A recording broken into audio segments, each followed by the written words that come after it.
Olá a todos, sejam todos bem-vindos a mais um episódio do Pode Inspirar. Me chamo Maria Vitória, aluna do terceiro ano de Engenharia, e hoje temos como convidada Nádia, que faz parte do projeto Eco Pontal. Seja muito bem-vinda. Obrigada.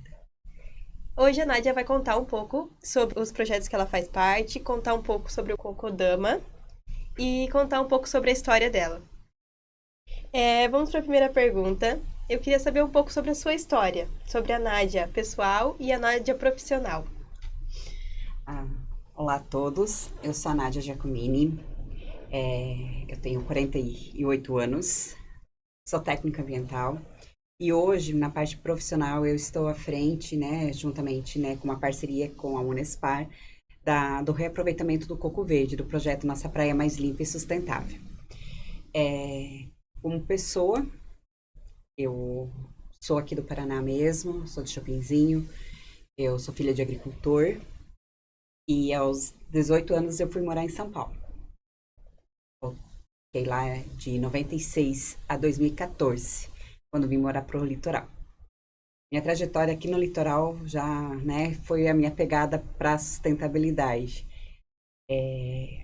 Uma coisa que sempre me incomodou muito foi a questão dos resíduos, então onde eu comecei a minha pegada, meu dedo verde voltou a florescer novamente e eu comecei a fazer um mapeamento, da questão da reciclagem em Pontal do Paraná, e foi onde eu comecei a construir o projeto Eco Pontal, colocando ele no papel todas as problemáticas, o mapeamento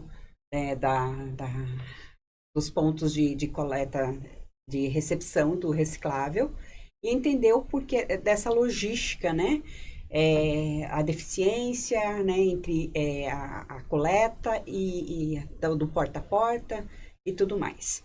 E aí fui construindo o projeto Eco Pontal e a gente foi se qualificando também nesse processo.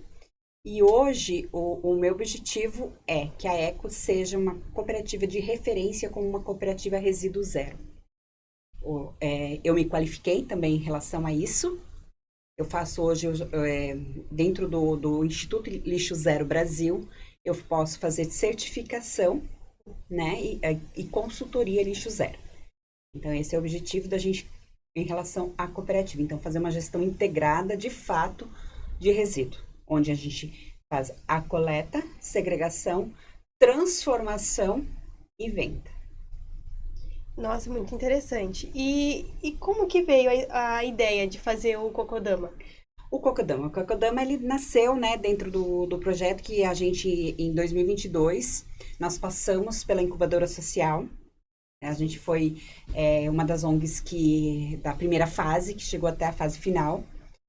E fomos convidados pelo professor Sebastião a ajudar a tirar, realmente, da teoria, o Nossa Praia Mais Limpa e Sustentável, que é a reciclagem, um projeto de extensão da universidade, da reciclagem do coco verde. Então, a gente começou todo o processo, a gente foi vendo o que dava para a gente aproveitar dessa teoria e colocando na prática, agregando outras técnicas, e chegou ao ponto que a gente tinha que criar, um produto que fosse referência. Quando as pessoas vejam aquele produto, ou quando ela adquire, ela já sabe, esse aqui é um produto que vem da reciclagem do consumo do coco no litoral do Paraná.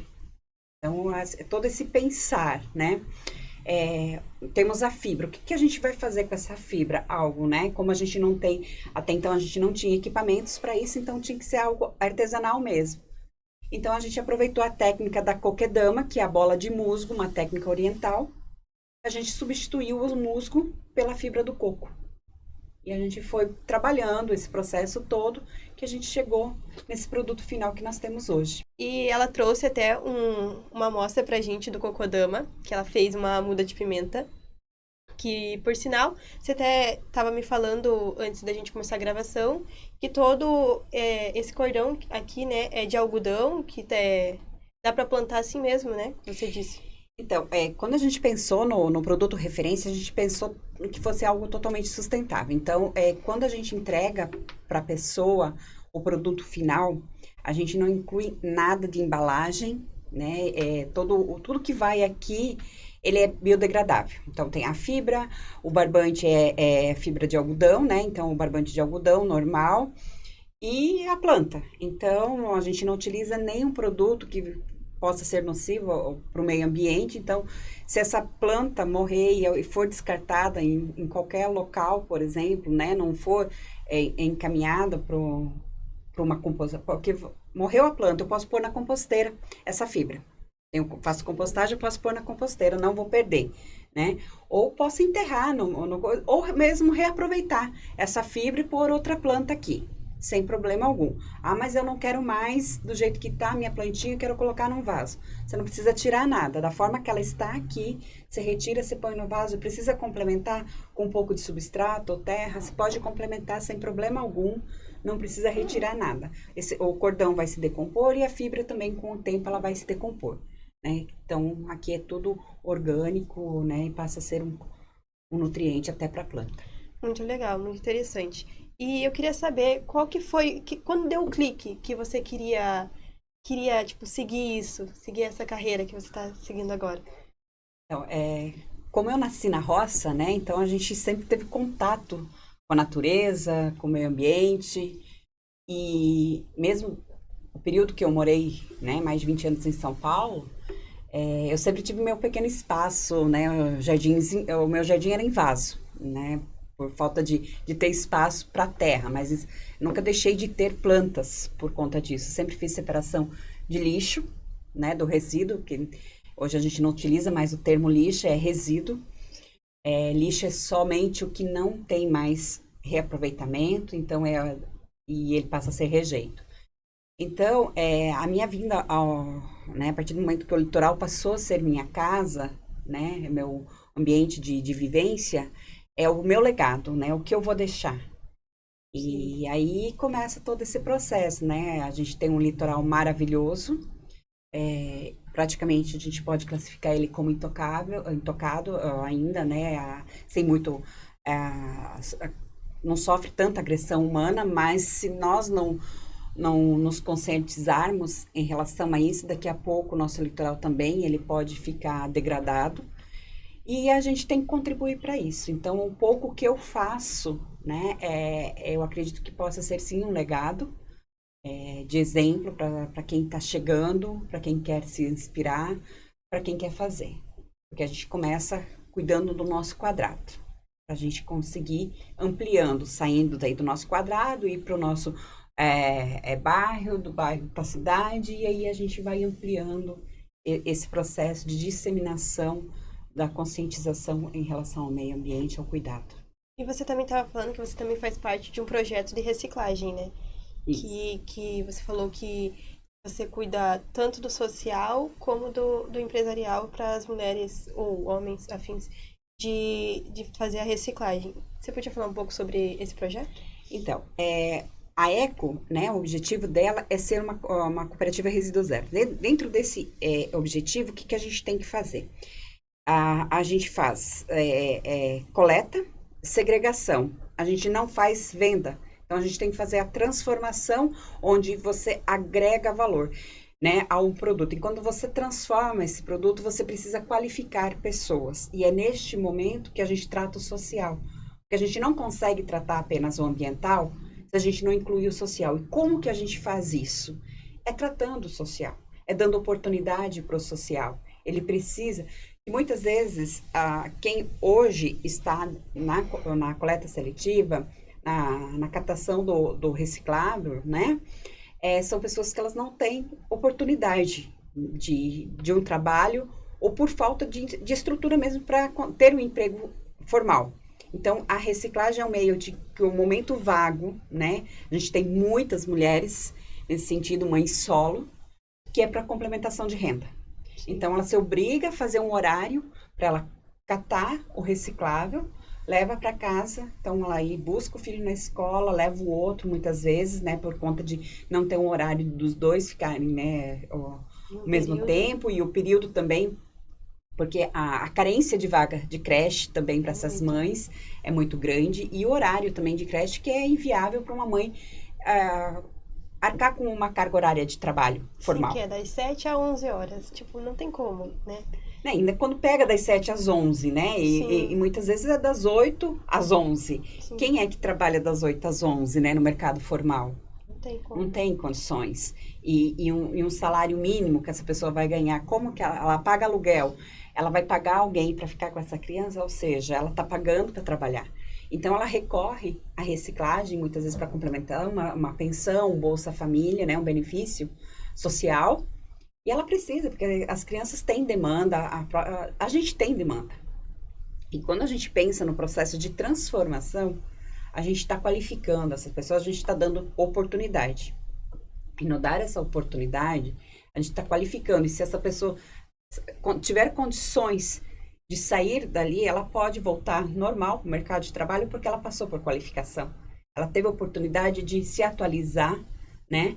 E voltar para o mercado de trabalho sem ter essa deficiência. Ah, mas o que você fez nesse período? De repente, ela já teve um emprego formal onde ter, né, ficou 4, 5, 6, 8, 10 anos fora do mercado de trabalho, né? Mas se nesse período ela conseguiu se qualificar, manter-se atualizada, né? Uhum. Ela não tem uma deficiência, né? Ela não vai sofrer uma rejeição em busca de uma vaga formal, por exemplo. Esse projeto é muito lindo, muito interessante, na verdade. E eu queria saber um pouco se você já teve algum desafio. Alguns Muitos desafios. desafios a gente sempre tem, né?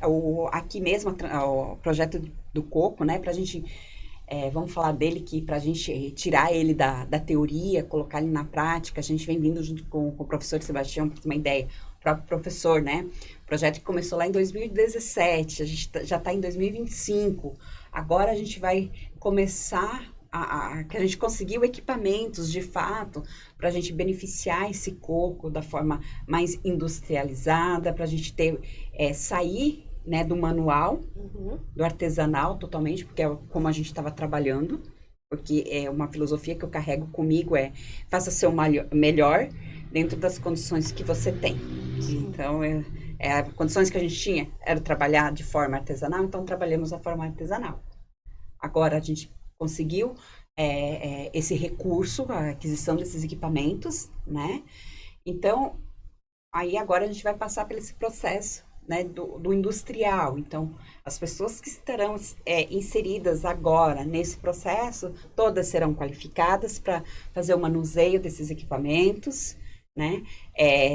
A parceria vai incluir não só a universidade estadual, mas como a federal, porque a gente precisa trabalhar algumas resinas que sejam biodegradáveis. Então, também vai ter um outro processo, onde também outras pessoas... Então, a qualificação das pessoas inseridas ali, o social inserido, Uhum. vai ser... vai ter um valor também agregado. Não é só não é só o coco transformado que vai ter um valor agregado ali. Também as pessoas que vão estar inserida nesse momento, né, de aprender a lidar com esses equipamentos, Sim. né, o manuseio delas, o contato mesmo, porque querendo ou não, a gente vai ter um espaço para laboratório onde vai ser desenvolvido testes, né, com essas novas resinas e tudo mais. Então, poder proporcionar o contato com a universidade, que isso é muito importante também para essas pessoas, isso você melhora a autoestima delas, né? A universidade não está tão longe assim. Então, a gente poder fazer esse elo, né? E aí esse é o grande desafio. Então, o transpor, né, de mostrar ao poder público que a viabilidade de um resíduo que é 100% reaproveitável, né, que a gente pode transformar ele em produtos, que a gente pode transformar pessoas, este é o maior desafio. O social tem que ser trabalhado junto com o ambiental, senão a gente não atinge objetivos. E dentro desses desafios, você já teve uma situação que você fez, chega, eu vou parar por aqui, vou voltar a fazer outra coisa, desistir. Ah, sim, com certeza, né? A gente, às vezes, né, se depara com situações, com momentos que a gente pensa assim, vou chutar o balde, mas aí você pensa, puxa vida, eu chutei, vou ter que juntar ele, né? Mas o que nos move é essa vontade de deixar, né, um legado, um exemplo, de para as próximas gerações, né? Que a gente tem que cuidar do nosso meio ambiente, porque o que a gente vai fazer? Porque eu aproveitei um meio ambiente de uma forma, meu filho já está aproveitando de outra forma.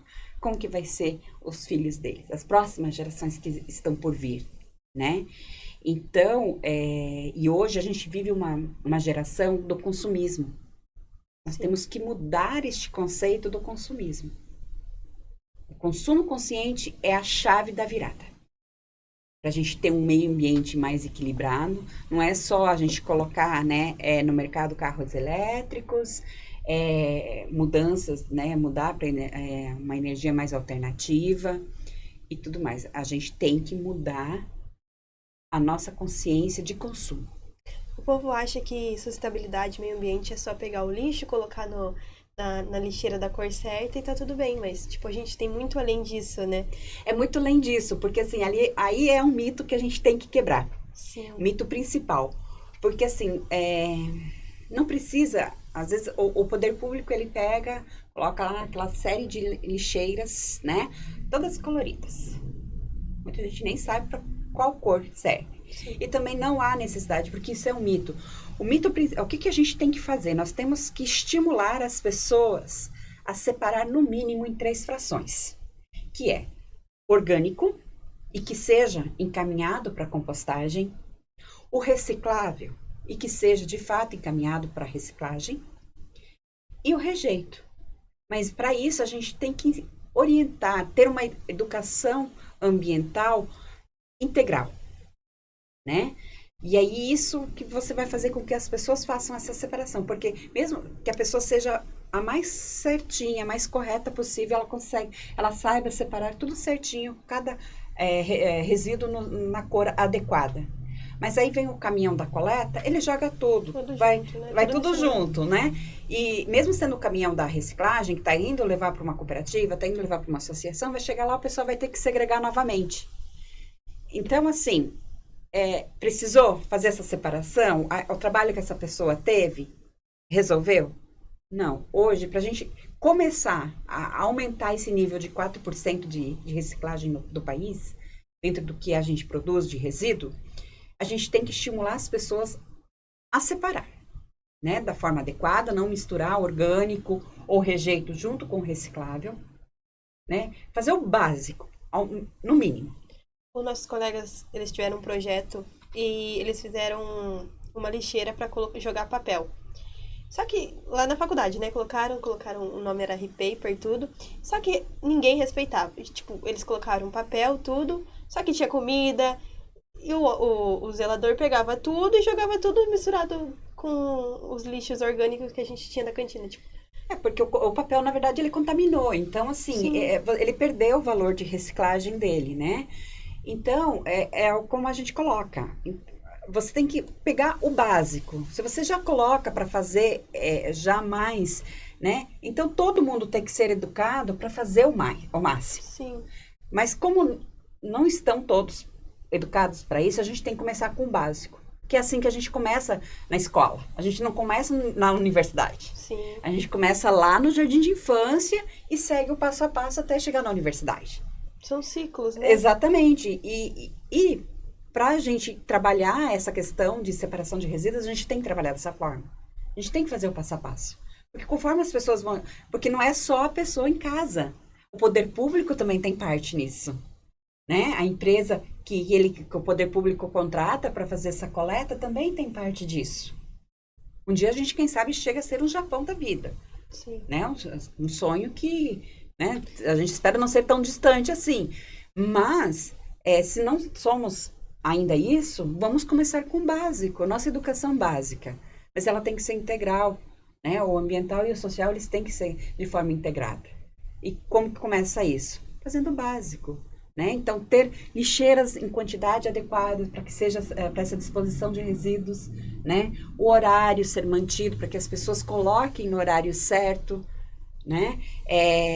Incentivo, eu sou muito a favor que haja incentivo para as pessoas fazerem a reciclagem, fazer a separação do resíduo em casa, né? Porque é a fonte geradora. Então, se você incentiva as pessoas a fazer né, desde da fonte geradora, a gente consegue atingir metas. E aí sim, a gente pode, um futuro não tão distante, sim, implantar todas essas lixeiras. Aí também o poder público tem o papel dela, de fazer a coleta conforme as cores das lixeiras. Sim. Porque aí a população fez a separação da forma correta, dentro das cores das lixeiras, e ela também vai fazer a coleta dentro das cores das lixeiras. E a gente vê que você é super apaixonada por esse projeto, pela sustentabilidade. Eu queria saber qual que foi o start que deu na sua cabeça que você viu que realmente estava fazendo a diferença para a população. Start, sim, hoje, né, o quão gratificante é, né, quando a gente faz as oficinas, as pessoas vêm, as crianças, ai, que é isso? Né? Então você pergunta assim, você sabe para onde vai, né, o coco que você tomou a aguinha lá quando você estava lá na areia? Não. Vai pro lixo? Não, ele não vai pro lixo. Ó, então aqui, ó, agora você vai fazer um vasinho que é talvez do coco que você consumiu lá, né? Então, assim, ver que as pessoas estão entendendo que não é lixo, é um resíduo, é matéria-prima. Isso é gratificante. Esse é o retorno, né? De entender que lixo não existe. Existe matéria-prima descartada incorretamente, não reaproveitada. Eu queria pedir uma dica para você, para passar para as pessoas que estão nos assistindo, como ser uma pessoa mais sustentável e como elas podem aplicar isso. Então, a dica é, primeiro de tudo, está a consciência do consumo, né? Como eu posso... O meu consumo, como que ele reflete no dia a dia? Essa é a dica. Primeiro, a gente tem que mudar esse hábito de consumo nosso, né? O que eu vou consumir? Ele, de fato, qual o impacto dele no meio ambiente? E o que é esse consumo? Tudo. A forma que eu consumo a água, a forma que eu consumo energia, de eu me vestir, né? O transporte. Então, qualquer mudança que eu fizer no meu hábito de consumo, eu já estou fazendo parte da diferença, tá? Então, vou deixar de andar de carro, porque aonde eu moro, para o meu trabalho, eu consigo ir de bike, eu vou de bike. Então, já estou fazendo a diferença, né? As minhas roupas, eu procuro roupas evitando as de microfibra, porque elas têm microplástico, né? Então, vou para uma roupa de algodão. Tem um custo diferenciado? Tem, porém é uma roupa que dura mais. São roupas que te dão mais conforto, tem uma durabilidade maior. Outra dica bem bacana, que é assim, espetacular, para quem começa a utilizar. Não esqueçam as eco bags. Vai para o mercado, vai para o shopping, levem as suas sacolas retornadas. Não peguem sacolinhas plásticas. Amamos as dicas. E eu queria, antes de ir para a pergunta final, você já tinha dado uma ideia sobre isso, mas existe algum mito ou alguma ideia equivocada sobre a sustentabilidade que você queria passar pra gente? A gente volta aí nessa questão mesmo, né, da separação, porque com muitas pessoas que a gente conversa em relação mas eu separo todo o meu resíduo. Então, a garrafa plástica, o papel e tudo mais, mas aí a coleta vem, né, o caminhão vem e leva tudo junto. Aí ela já pensa, né? Por que eu vou fazer isso se fulano de tal não fez, né? Exatamente, né? Então, esse mito, né? Porque desestimula as pessoas? Desestimula de uma certa forma, mas não deixe de fazer. Sim. Tá? Mas vamos cobrar o poder público para que eles valorizem você como pessoa que já faz essa separação, né? Continue separando. Continue fazendo o seu papel, porque você já está fazendo a diferença. E seja um exemplo para quem não faz a separação. Seja um exemplo, né, na sua rua, no seu bairro, e dissemine isso para as pessoas, né? Se viu que seu vizinho põe tudo junto, chega com uma conversa legal, vai ganhando o espaço, fala, vizinho, vamos separar o resíduo? Você não entrega para mim que eu faça a separação e tal, né? E faz esse jogo de campo. Então, e esse é o mito, não deixe de separar, mesmo que não ocorra, né, a coleta todo desse resíduo separado. Mas continue separando, que é muito importante. Agora já indo para a pergunta final. Essa não tá no nosso roteiro. Dando como nome do projeto, do podcast, eu queria te perguntar. Nádia, quem que é a sua inspiração? Inspiração, eu acho que assim, tive muitas mulheres inspiradoras, né, no meu trajeto, porque eu era apenas uma garota da roça, quando fui para São Paulo, e tive algumas mulheres fortes e resilientes que me ensinaram muito. Então, boa parte do que eu sou hoje, eu devo a essas mulheres fortes que me inspiraram. Uma costureira de costura fina, que ela sempre dizia: filha, não pare, não tenha medo de perguntar, porque o não, como resposta, você já tem. Então, continue, né? E vai. Ela falava: filha, o que você já vai fazer? Ela sempre me cobrava isso, né? Não era minha mãe, não me pôs no mundo, mas no momento que o meu mundo estava carente, ela não me deixou cair, né? E isso, então, tenho outras também que passaram. A minha primeira empregadora de formal, né? Que por 4 anos em São Paulo eu vivi praticamente de bicos até ter esse primeiro emprego formal. Era uma senhora que daí eu fui trabalhar, eles tinham uma livraria virtual, então trabalhar com vendas virtual. Nessa época a gente montava livrarias para as universidades se adequarem aos cursos do MEC. E também foi uma pessoa, assim, muito importante. Então, boa parte que eu conheço da história de São Paulo, a gente, às vezes, cada dia ela levava uma de nós para almoçar com ela. E ela fazia um tour pela cidade, porque como era no centro de São Paulo, então ela falava um pouco da história de São Paulo pra gente. Então, esse era uma inspiração. Eu acho que eu me apaixonei pelo centro de São Paulo por causa dela. Né? A história, a forma que ela narrava a história de cada ponto de São Paulo, cada prédio, cada arquitetura, o tempo e tudo mais. E assim, foi uma pessoa muito inspiradora também. É muito importante, né, a gente ter mulheres inspiradoras, mulheres fortes que nos inspiram todos os dias e que ajudam a gente no caminhar da vida, né? A gente já tá indo pro final. Muito obrigada, Nádia, pela sua participação. Tenho certeza que a nossa conversa vai ajudar muito, vai inspirar, na verdade, muitas pessoas que estão assistindo.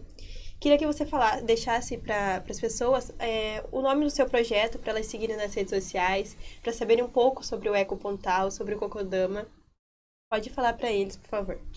Então, pode seguir a página da Eco Pontal, né? Lá a gente também tem um vídeo explicativo, ele está fixado, como fazer o cuidado, né, com a rega da Cocodama. Tem um pouco da nossa história, a partir do momento que nós pegamos a parceria juntamente com a universidade. Tem dicas de sustentabilidade e tudo mais. Então, ali a nossa rede social. E também tem um outro projeto que a gente trabalha à parte, que aí é um outro calendário de sustentabilidade que a gente faz, que é o Pontal Lixo Zero. É tudo junto, Pontal Lixo Zero. Ali a gente trabalha um calendário, né, do Instituto Lixo Zero Brasil, que ele também aborda muitos temas em relação à sustentabilidade que leva, né, você pode implantar o resíduo zero dentro da sua casa, dentro do seu ambiente escolar, dentro do seu ambiente de trabalho. E se precisar de uma certificação, implantação, suporte para isso, a gente faz essa consultoria também. A gente vai deixar todos os links dos projetos que ela falou na nossa descrição. Eu queria agradecer a todos que assistiram até aqui. Queria que vocês deixassem um like, comentassem, coloquem o que vocês acham que foi interessante nesse episódio, quem poderia vir aqui para falar um pouco, explicar um pouco pra gente. E não esquece de compartilhar. Segue a gente nas redes sociais, no Instagram do Elas. Segue Engenharia de Produção. Não esqueçam de ouvir a gente também no Spotify. Você que não tá tendo um tempinho livre para assistir o vídeo, corre lá no Spotify e escute o seu momento de lazer. E um beijo. Até mais.